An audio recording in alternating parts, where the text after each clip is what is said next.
how to search filters on Instagram. So first, go to your Instagram account and then just tap on the plus icon here at the bottom.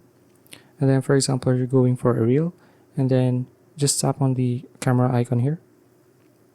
Now here, you just need to tap on this glitter effect here at the left side. Just tap on this one. Okay. Now from here, you can just tap on the magnifying glass, and then you can start searching for your filters here. So let's say I'm going to search for this one. And as you can see now, you can see the filters here. So let's go back, and then you're going to do let's say a story.